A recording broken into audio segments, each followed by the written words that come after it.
How do you feel like your game has grown from this time last year to now? I would definitely say a lot physically and been just trying to stay healthy and getting in the weight room a lot with our guy Cliff and just trying to get reps up every day. So just trying to get better in every way, but definitely physically. What's that work look like?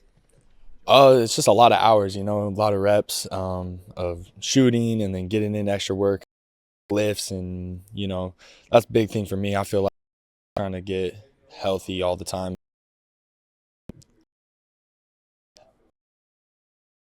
because through the seasons you lose some, kind of keep it steady. Just how frustrating was that, and just how motivated did that make you through this off season to get your body where you want it to be? It felt like every time I took a couple steps, I had to take, kept reset after reset. And so I really came into the off season done trying to.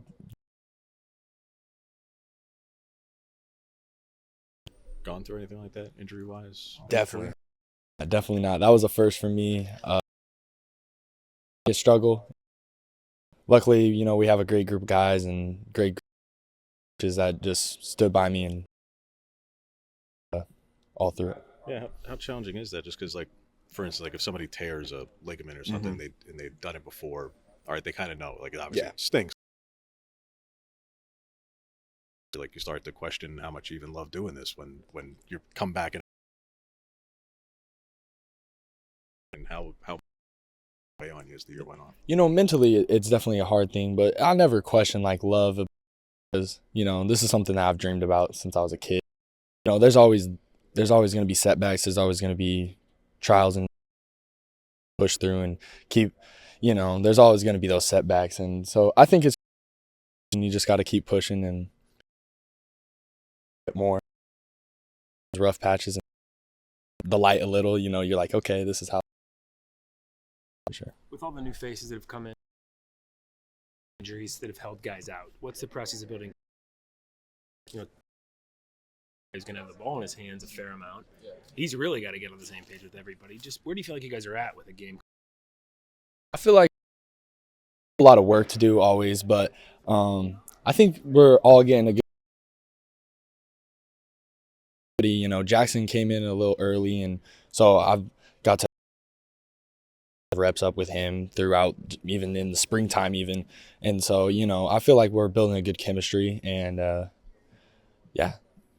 Coach was saying that you're probably the best shooter right now and have been so far in practice. So, like, you just didn't get a chance to see some of that prowess as much last season. Yep. And certainly the percentage you were hoping for. So, like, what is your percentage right now in practice? What are you hoping to hit the court with when games start next week? Percentage wise, I don't really know. I just try to take good ones, look for good ones, and everybody wants to be in that 40 range. So of course, that's the goal always. You always want to be in that 40 range. But if you take good ones, and I feel like the percentage will show. Talked about spending time with Jackson. What do you think you can do to kind of help mentor him and ease his way into the team? It's a different step after going from high school to college, and even like for me, I went from a JUCO to this step, and it was a huge jump for me. And just kind of trying to help him know that this step it's manageable. There's gonna be rough patches. He's an 18-year-old kid, so sometimes you're gonna run into, especially with COVID years, you got 24-year-olds out there. There's grown men, and just kind of trying to keep mentally like that everything's good. You just got to keep going, keep pushing. You tell me if I'm reading him right, but he seems like a guy who's really open to getting feedback and knows he has a lot to learn. I mean, has that kind of been his attitude? Oh yeah, for sure. Jackson's great. I love him. He's one of my roommates, and so get to talk ball with him all the time. Really smart player. He's probably the quickest guy on the team. He's so fast, like it's insane, and he's always open for criticism, anything. So